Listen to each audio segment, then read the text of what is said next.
What's up, everyone? Welcome to the RUDIS Wrestling Podcast, brought to you as always by RUDIS, of course. Matt, what's going on over there in Ohio? Just snowing as usual. Snowing. Yeah, I believe it's snowing here getting dumped also. on again. I think this is the kids' 27th day of out of school. But yeah, Just so people know, we are a little delayed in taping this podcast this week because you were delayed out of Colorado. You're doing some stuff with Sarah Hildebrandt. Obviously, you guys saw her podcast with me that launched yesterday, and her apparel line, I believe, launches today. Am I misspeaking? launches today. It should be shortly after the show here. We're going to release her line, and we're doing her apparel shoot, doing more of a what we call like a hype video, training / video with her, and doing some technique, doing some interviews, just trying to ramp up everything that we're doing with Sarah. So heard your interview yesterday. That was awesome. Good interview. Yeah, it was fun. Yeah. I didn't really know her. I'd watched a handful of her matches, and I'd seen an interview or two, but I didn't know her. Sometimes with especially with the male wrestlers who we watch, Flo has them all over the high school and stuff, and then through their college careers, we kind of get to know them without knowing them, if you will. And I didn't really know Sarah that well, so it was fun to get to talk to her. I thought she was really well spoken. I thought her story was really cool, and now I'm really excited to watch her move forward towards the next Olympics. Yeah, she is just an awesome personality and a fierce competitor. So yeah, she's got the best combinations. She's got a perfect personality. So really appealing, really engaging, very, appealing to a large audience. And obviously she can wrestle like nobody's business too. Yeah. So Yeah, I was nervous. Like I said, I had never talked to her, so I was a little bit nervous. Little bit, because sometimes when you go into the podcast, if the person you're podcasting with, they don't have anything to say and they're giving you 2-word answers and you got to carry the whole show, it's really, really, really, really, really extremely hard. But so she gave me in-depth answers for pretty much everything I asked. oh, she's got stuff to say. She's got a really it she's was got a great personality. It was a great back and forth. Yeah. Yeah. So The thing definitely didn't I'm leave it excited about, we actually I don't know if anybody's really done this, but we did a bunch of technique clips with her. So I don't know if there's nice. been many women that have been put out there on the technique scene, but I haven't seen yeah, them. she's got some really good stuff. She's got a nasty slide by. So Overtime slide by or Overtime. regular slide by? well, that's all the different terminology. I actually call it a pass by when you're over tie and you post on the elbow. You call that a pass by instead of a slide by? Yeah, I call that a pass by. Really? Yeah. Interesting. Slide by is when you're under the elbow. Pass by when you post. Overtime. What do you call? Okay, so what do you call the one where it's not over tied, but we're both collar tied, and you come over the top, like your elbow comes up, you over the top, and then you reach and you pull the arm through. I call that a pull by. A pull. Oh, so you have a slide by, a pull by, and a pass by. Yeah. Oh, that sounds like. Listen, Matt, that sounds like a lot. It sounds like you're gonna trip over your words. Because slide by, pull by, pass by. That's like one of those parents that names their kid all like the same names, like the George Foremans of the world. Yeah, like how does he ever get the damn right name? They all sound the same. Yeah. Pull by, slide by, pass by. I'd be saying the wrong thing like every single time. Yeah, so it's a lot to keep straight. But she calls it a slide by. What she does, but it's nasty. Over tie, slide by, really good. And she had some really good stuff in parterre as well. Okay, nice. Yeah, I don't believe that there have been, at least I haven't seen a lot of other women putting out technique clips, so that'll be exciting to see that. I watched some Johnni DiJulius technique this morning. He's good, isn't he? That was cool. Yeah, he's got, I met him this summer. He was also a really cool dude. You know what he told me? I've been telling my kids this, and I don't think any of them I don't think any of them have taken me up on it. But Johnny has these, I don't know if you've ever grabbed them, but he's got these really big hands and they're really strong, right? And that's why he had that little like dump he did, and then he had a really good tilt series also, obviously. And I said, Johnny, what did you do to get such strong hands? Because I think, of everything in wrestling, like strength and conditioning, hand and grip strength have to be very, very, very high up on the list, right? You can't be a noodle everywhere else. Right. But if you have really freaking strong grip, it's going to help you a lot in wrestling. And he said his answer was that one time a week growing up, He would jump on a bar and he'd see how long he could hold himself up for. And he got up. He said his record was just over 8 minutes. Just And straight just hang. hang. Yeah. Okay. Yes. And I thought that was, That's pretty why I liked it so much, Matt, is the simplicity of it. It's like, when someone gives you something and they say, "We have to do these 14 things," you're kind of overwhelmed because it's freaking 14 things. You do this and this and this and this and this. And this is so simple. One time a week, I'm gonna hop on a bar and I'm gonna hang as long as I can hang. And you obviously then have your record, and you'll always want to beat your record, so you're always gonna give it a decent effort. You know what I'm saying? Yeah, I mean, And it's just so simplistic. yeah, sometimes the best thing is the simplest thing. We tend to want to overthink things, overcomplicate things, but hey, grab a bar, improve your grip. Yeah. So I'm too old to like go through this process, but that's why I would like a few of my younger guys to do it. Um, and that way I can see if it was just Johnny did other stuff also, or if like this is really gonna make someone's grip freaky strong like his is. Did he actually say when he started? What age did he start? Oh, I didn't ask him what age he started. I just said, well, how'd you get your grip so strong? Because I felt him, and I'm like, damn, he's got a good grip. Yeah. And he said, I just growing up, I hung. So yeah, no, I didn't ask him what age he started at. So maybe we could throw that out there too. I don't know Johnny See. well, but what I do Yeah. know of him, he might be a good disc golf partner for you. I don't think he plays disc golf. I think he's a guy that you could introduce it to. He's into those extreme sports. It's probably not extreme enough for him. True. He's probably one of those guys that like wants to hang off the side of a building or something. Yeah. No, I think he literally does.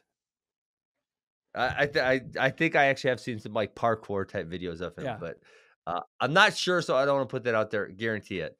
Okay, hey, let's get into this wrestling. We got talking about Sarah, then we got talking about Johnny. Let's get talking about some wrestling. So we're a few days off. Ton of great I think stuff. the biggest, Yeah.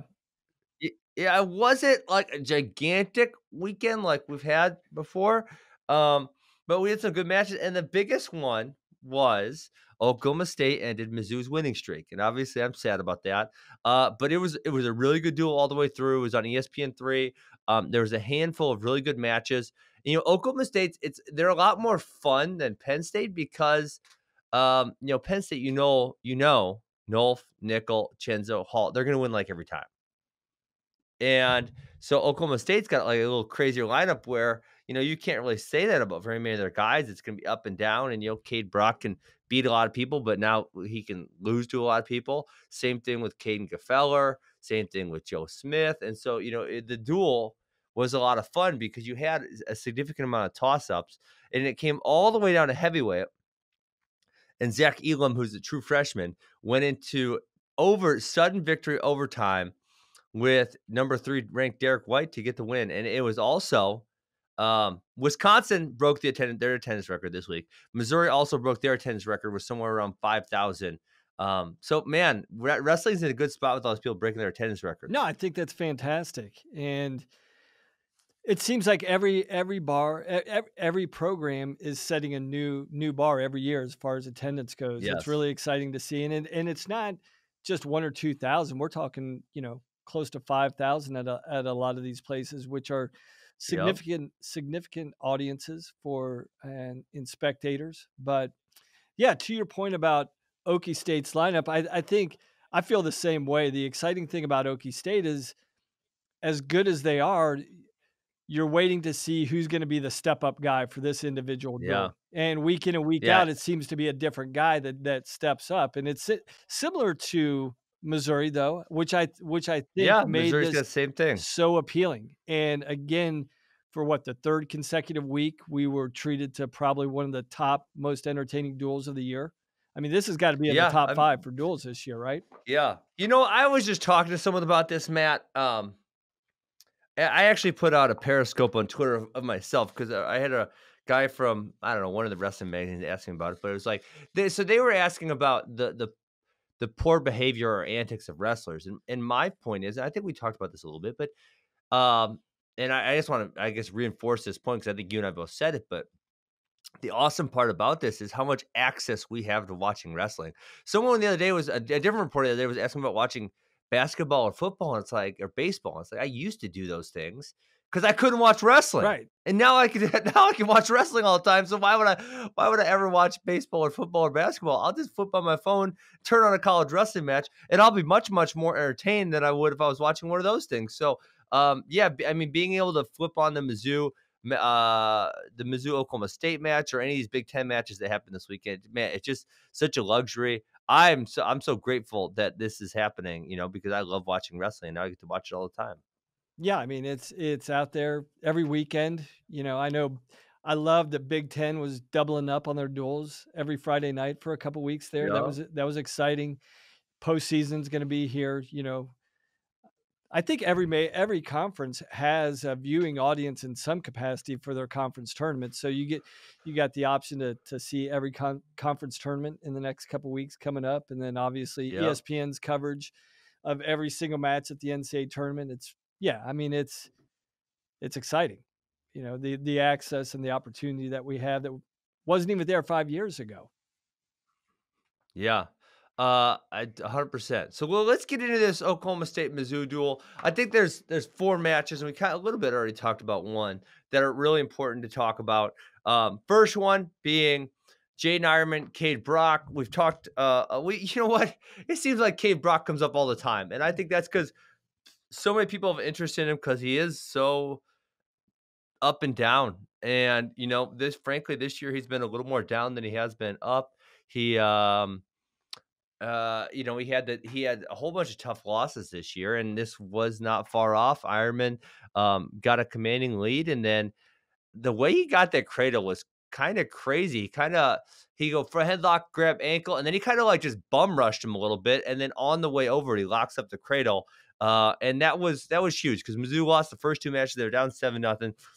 And they needed something to get back in this, and that was it. And that was huge. And Jaydin Eierman comes up again big in a big situation. Yeah, I mean, that huge momentum shift, as you said. Okie State came out strong.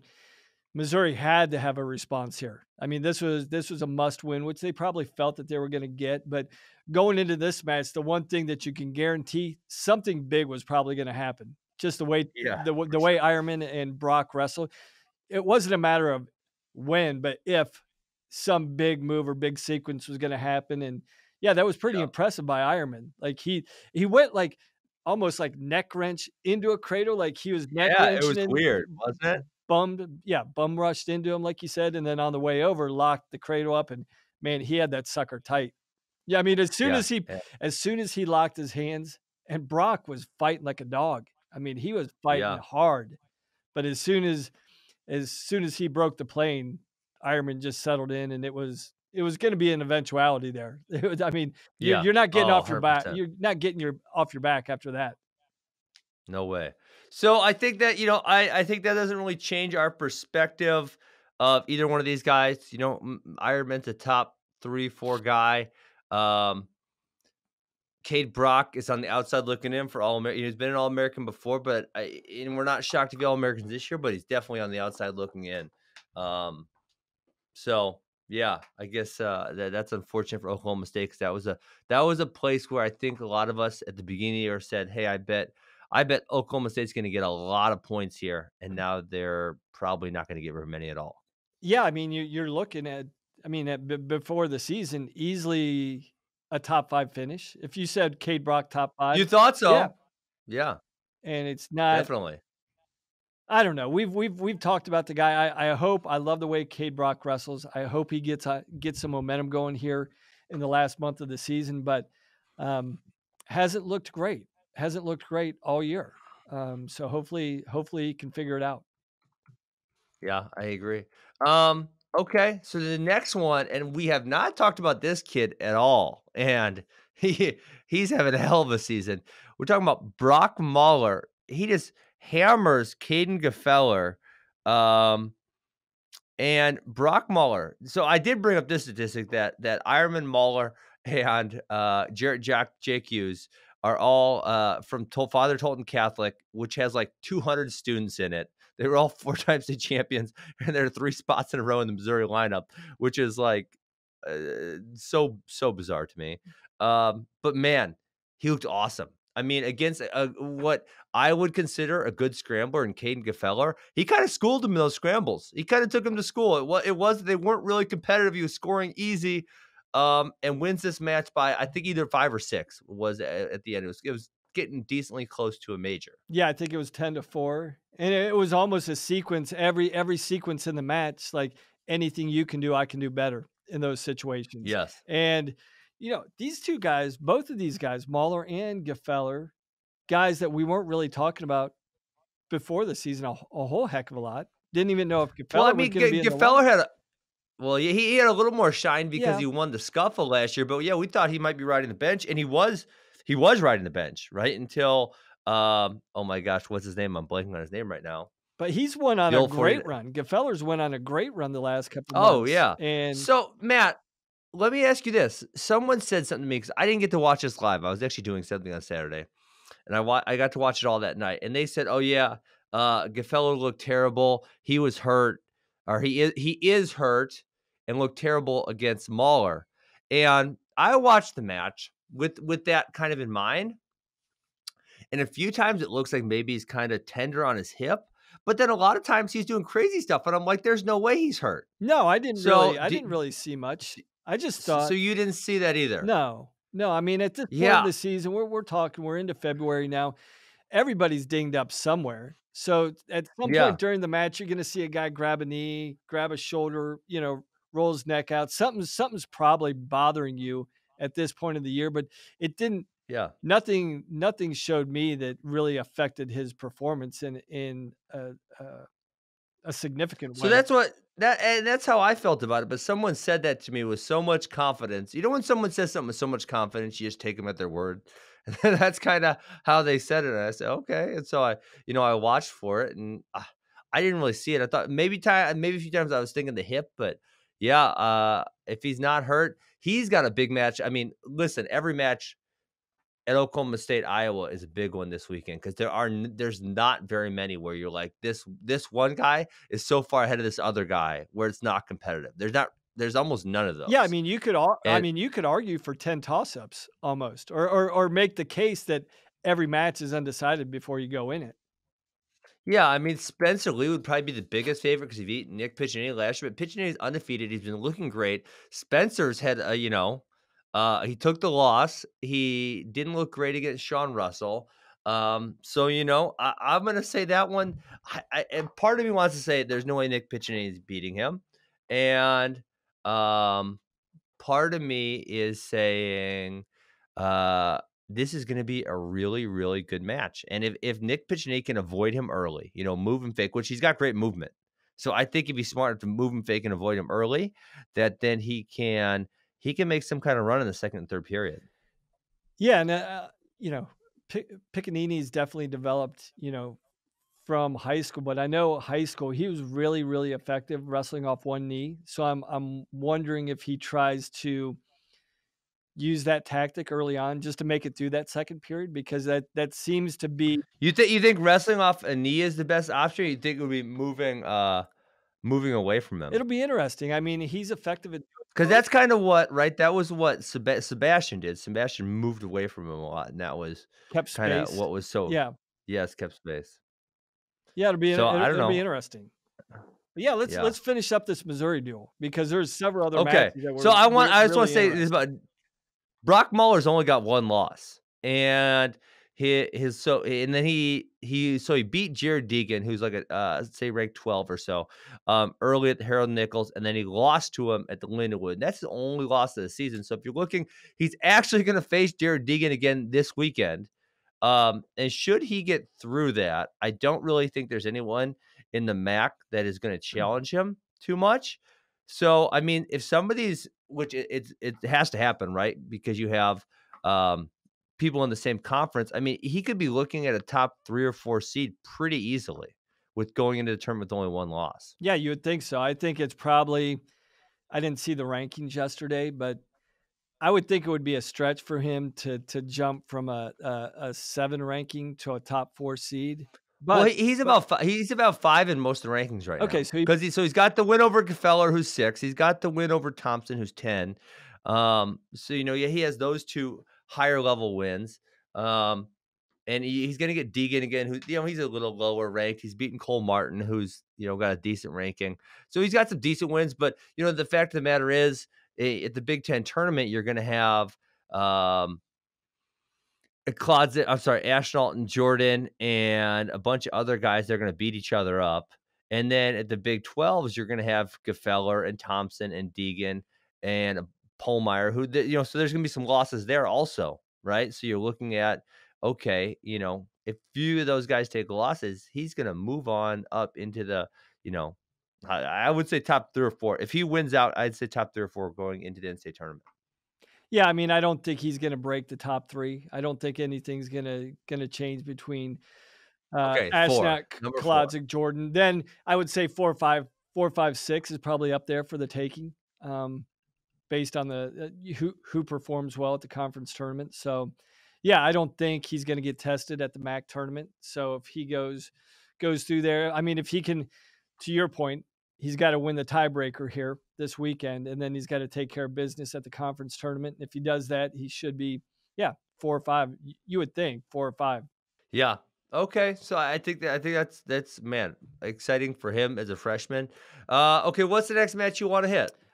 Well, we hadn't seen Chandler Rogers for a while. I thought wasn't he back one? I think he was back one match before this. Was he? But it wasn't a big duel at all. Maybe like an Air Force or something to that effect. Yeah, they did wrestle Air Force before that. And I was working all weekend, so I kind of just focused on our featured matches that we wanted to discuss. But I think he was back the night before or 2 nights before against Arizona State, right? Or Air Force. Air Force. Air Force, yes. Yep, I believe so. Yep. But yeah, I mean, he's ranking. He was wrestling. I just thought it was significant because he'd missed a decent amount of time, and people were starting to wonder what was going on. I think we talked about it last week. Well, okay. The other thing, Matt, I'm sure you've heard about this. Joe Smith weighed in at 170 pounds, so he's going down. Really? And Jacoby's going down. Yes, okay. Which, in my opinion, does not make any sense. It doesn't make sense for the team. It doesn't, because Chandler's not going down. So someone posted the weigh-in sheet for the Mizzou Oklahoma State match. Chandler's not going down. So you're going to have a Joe Chandler wrestle off. And I don't think Gear 84. Here, okay. Chandler, Joe, Jacoby is greater than Joe, Jacoby, Gear, in my opinion. I don't like it at all. And why the hell John Smith needs to stop changing the dang lineup? Why do they keep changing it so much? I mean, there could be a little knee jerk at 174 because Joe Smith lost again. I think that was his 3rd consecutive loss. Lost 3, yeah. 3 straight. Man, he looks so good at Scuffle. We talked about how good he looked at Scuffle. I mean, he beat up on David McFadden. He just hammered him. And now, you're right. So now he's lost to, let's see, who did he lose to last week? He lost to Taylor Lujan. He lost to Lujan. He lost Jordan to Lehigh. Cutler. And then he lost to Lewis. Yeah. I mean, those are all top 10, top 8 guys. But yeah, I mean, he killed David McFadden at Scuffle. It wasn't competitive. He had a really good match with Mark Hall. And so, we were sitting back here thinking, wow, I mean, that could be, he could really challenge for a national title. And now he's had 3 losses in a row and he's going down, which I think that hurts Oklahoma State's chances. And, I don't think they have a chance of challenging for a national title, but if you're just talking about being on the podium, I think that we talked about the 2 through 5 is really competitive.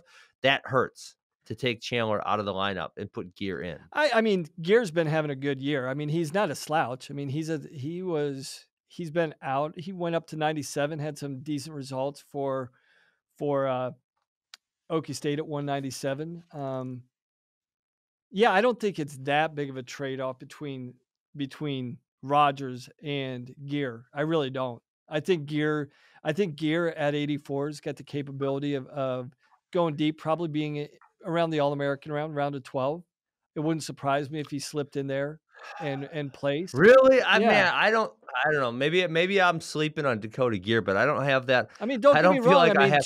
Okay, let me read this. Hold on. Let me read this top 8 to you, and you tell me who he's going to be. Okay. Myles Martin, Shakur Rasheed, Nick Reed, and Ryan Price, Jack Savasky, Taylor Venz, Max Dean, Emery Parker. That's why I said round of 12. So you're hoping for an injury. But no, I mean, a lot of people, they kind of forget about Dakota Gear because his true freshman year at Edinburgh, I He believe wrestled. he Yep. was in the All-American round, right? Uh, I Ooh, believe he was that's good 2-2. I question. wanna say he was in the All-American round as a true freshman, redshirted last year at Edinburgh, and then with the departure of Tim Flynn, transferred to Okie State. Um, so he's a redshirt sophomore, he's had a decent Yep. year.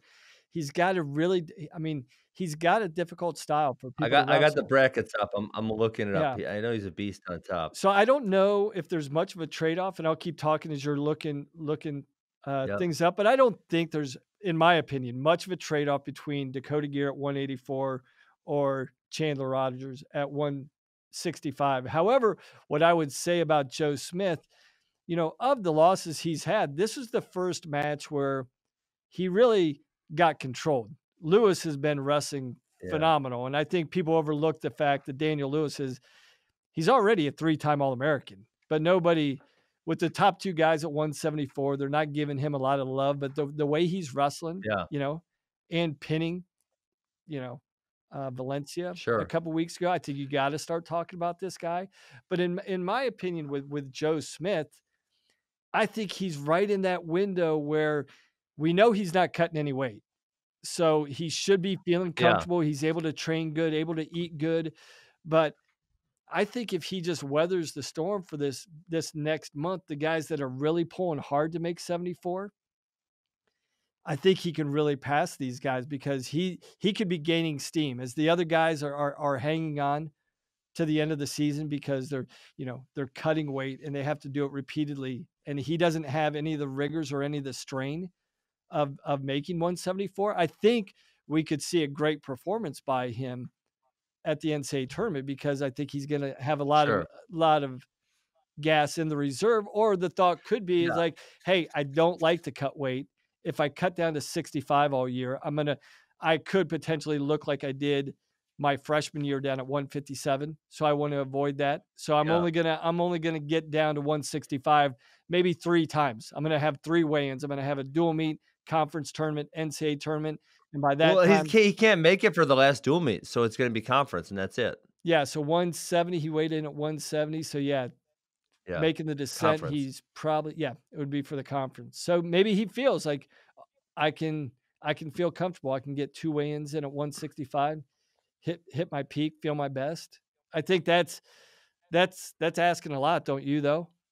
Because I Yeah, I mean, mean, I just like I mean, the precedent set, I think it takes extra precedent that he's the coach's kid, and then you have Chandler Rogers, who's also really good, getting kind of booted from the lineup, essentially. I mean, who knows? Maybe there's rest off. Maybe Chandler beats him. But listen, Joe Smith ain't cutting all that weight if he knows Chandler beats him on a regular basis. He's obviously going down because he knows he beats Chandler. I mean, that should be obvious to right. us. So yeah, in that case, it's disappointing. Chandler Rogers getting the boot out of the lineup, and it feels like Oklahoma State's lineup's been a damn carousel all year, and they haven't really found the rhythm. And I don't know. It just feels like a mess to me. That's the outside. That's the outside looking in. No inside information. I got your update on Dakota Gear. So he only went 2-2 at the NCAAs. But he did get kind of jacked up because he had Myles Martin early in the wrestlebacks, and I didn't realize, I forgot this, that Myles Martin lost to Emery Parker um, at the 2017 NCAAs, Yep. which now seems like, how in the hell did that ever happen? Like I could not see that happening. Um, yeah, and then Myles came back and he lost to Sammy Brooks and ended up taking 5th place. So that's your update on Dakota Gear. Okay, so we talked about how badly Daniel Lewis dominated Joe Smith, right? Man, he looks good. And talk to Daniel Lewis getting on fire though. so do He's you get think he's got a shot? Are you giving him any shot? listen, I thought he had a decent chance against Mark Hall last year in the semis, and Mark Hall kind of schooled him. So it makes me nervous to make that prediction again. But when you look at what's going on, I mean, it's probably it's gonna be Valencia Lewis 2-3. yeah. It's gonna be Valencia Lewis 2-3. So you're gonna, he's got to get one of those guys to make the finals against Mark because Mark's probably gonna win Big 12. As long as he beats Miles Mean, he'll win Big Tens. If Miles Mean loses, I think I think Mark is still the one. I think it's obvious, but it's not a guarantee. Because wouldn't that be crazy if you somehow had Lewis bump to the one, and then Valencia Two, and three. Valencia and Hall were 2-3. I don't think that could happen. I think it's impossible, but nevertheless, would be crazy. Daniel Lewis looking great. It's the right time. It's his senior year. He's pinned Taylor Lujan. He's pinned Zahid Valencia. He dominates Joe Smith. Yeah, he's looking great. And the thing Great that job, Daniel Lewis. people keep talking like he's got one thing. They kind of act like Daniel He Lewis does. only's got They're a crazy. cradle, but he's got so much more. He wrestles a heavy pace. He's really active on his feet. His leg attack. He's a great finisher. Yeah. And when he gets to your leg, he finishes almost every single time. I think probably he's just not the prettiest looking guys on his leg attacks, but once he gets his hands locked, you're done. It's just like when he gets his hands on a leg, 2 hands to a leg, he's gonna finish. It's done. It sucks it in. 2 hands on a neck and a leg, he's gonna pin you. But he is much more than just a cradle guy. And on top, he's got multiple cradles, and he's got a great leg ride. He's got a great tilt. So he just does a lot of things really well. And you know what? I'm going to be kind of critical here, but it's like Evan Wick. Evan Wick has the leg in cradle that Daniel Lewis does, right? Yes. But now everyone knows it, and Evan Wick's not adding on. Whereas Daniel Lewis he's got a handful of other options that he can go to, and that's one of the things that allows him to be so effective. Evan, is trying to force his cradle, and other people are stalling against him. It is stalling, right? But sometimes it doesn't get called, and that's just how it goes down. And I think we're going to discuss that in a few minutes here. But I mean, in that case, when you know that's all he's got, force Wick to adapt, and right now he's not able to adapt. Yeah. He's got to add some weapons to his arsenal. Right. So hey, let's talk about that match in a second. Let's go. So then Oklahoma State ends up winning the last 3 matches to win the duel. The last one, like you said, went overtime. I think at this point, I was really happy with how Elam wrestled, but I think at this point, Derek White's just better, and he's going to win that match almost every single time. I mean, Elam's a true freshman. He just don't got the juice yet. He's got to get in that weight room another summer, got to get a little maturity, and then he can really make something happen.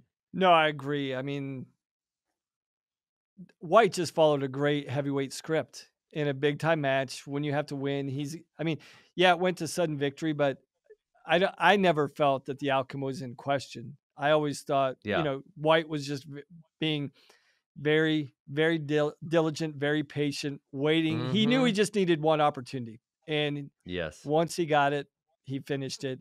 But yeah, I think that crowd would have went nuts if crazy. Jack Elam would have got taken down. But I think Elam, he's going to be a force in the next several years. But yeah, I think he's just. Well, I mean, you look at that freshman heavyweight class, Matt. It's so good.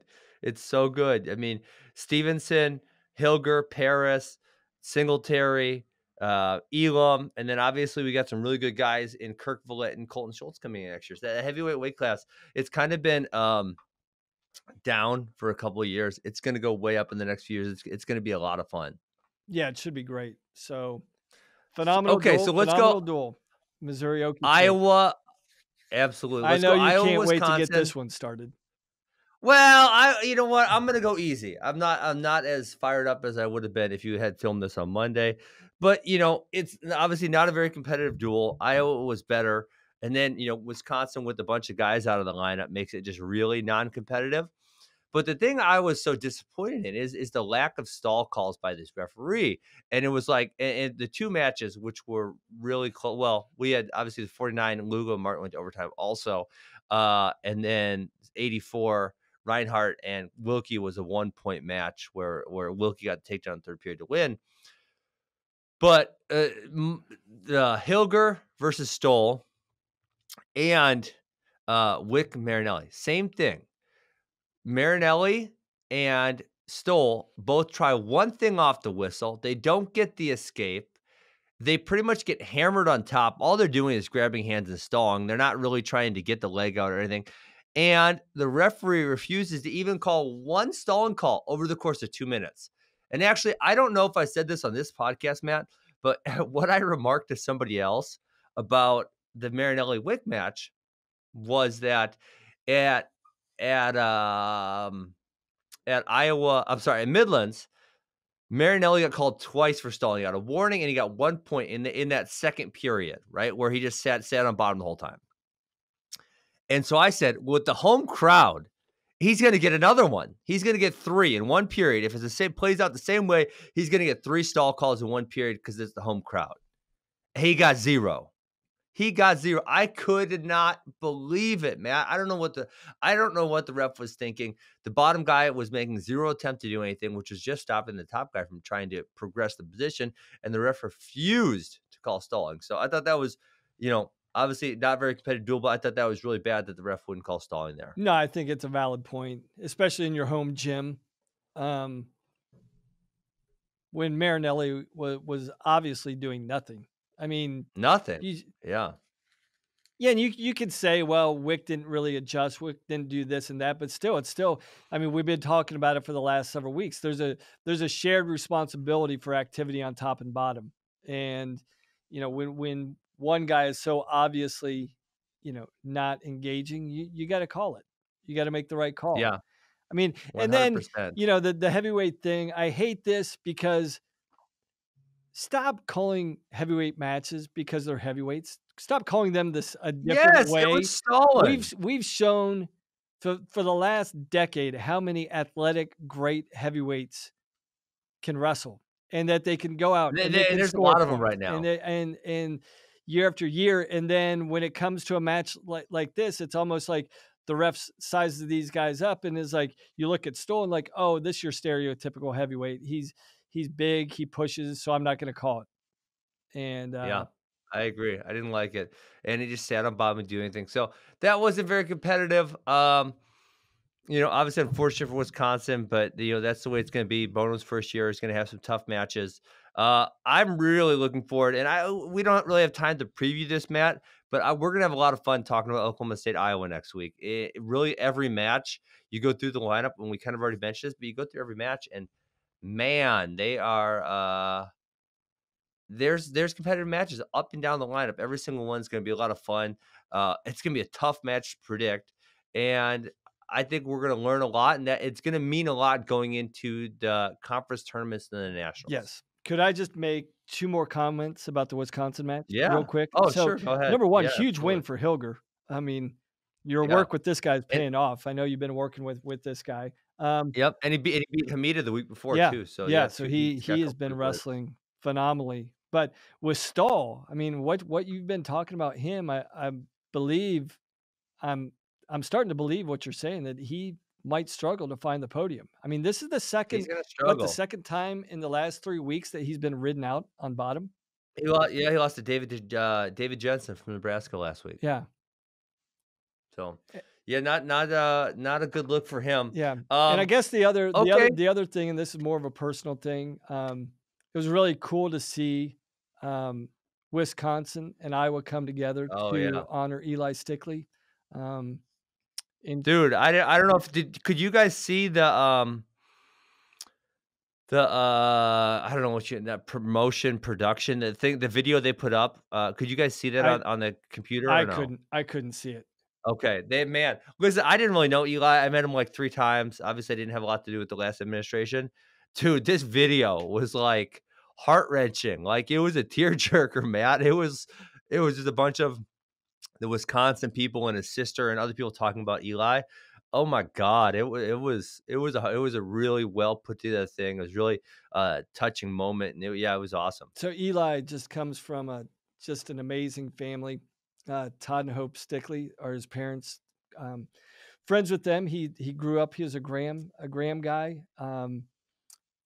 What people don't know is that Eli's twin sister is actually a manager at Iowa and actually is engaged to Alex Marinelli. So that's where you see the connection between the 2 programs coming together there to mutually honor the memory of Eli. But he was just a phenomenal individual, phenomenal person, deep faith in what he believed in. And it was really neat to see the way that they've embraced his memory. And it was neat, as heated as the Big Ten rivalries can get, it was neat to see that 2 rivals can put things aside, come together, and really share what's unique about the sport and what's unique about the bonds that it creates with its competitors. Yeah, agree totally. Okay, last thing I guess I wanted to say, was dang, Myles Martin is good. That Jeez. that that really that comes off really poorly after that heartfelt message you just I think I felt like we should have closed because you gave such a great message about Eli, but, we had to talk about Myles Martin real quick. Is that fair? He's just on another level at this weight class. He's It's on just he's on another level. He crushed Taylor Venz. It wasn't close. Made him look bad everywhere, offensively, defensively, top, bottom. He's just so far ahead of everybody else. no, I mean, there's all this discussion about it's a two-way race for the Hodge, and I know they have criteria for everything that kind of determines, but Martin's not winning. he's not going to win. But there could be an argument like he's as dominant as any wrestler in college wrestling this year. It Yes, may he that's may not fair. have the same number of pins and techs, but the way he's been performing, the way he's competing, like he's seen the majority of the top guys, I think, at 184, and he's just Yeah, he's crushed them decimated them. all. Yeah. Yes. Yep. I agree, totally. I feel that way. I feel like he just doesn't have the pinning, he doesn't have the pinning ability both, um, that both, Nolf and Nickel do, so that's gonna put him behind in the Hodge contention, but no, you're 100% right that, he's that dang good. Absolutely. Yeah, so I All mean, right, Matt, I got nothing else for you. You got something else for me? no, I mean next week should be fun to talk about. Obviously, we've got Iowa Okie State, but we also have McKenna and Yanni this weekend, right? Ooh, that's gonna be good. Yeah, buddy. What do All you, right, Matt, I will catch you next week, and I will be getting ready to fight, and you will be getting ready to go to China. I So can't we wait. both got a lot going on next week. Yeah. All right.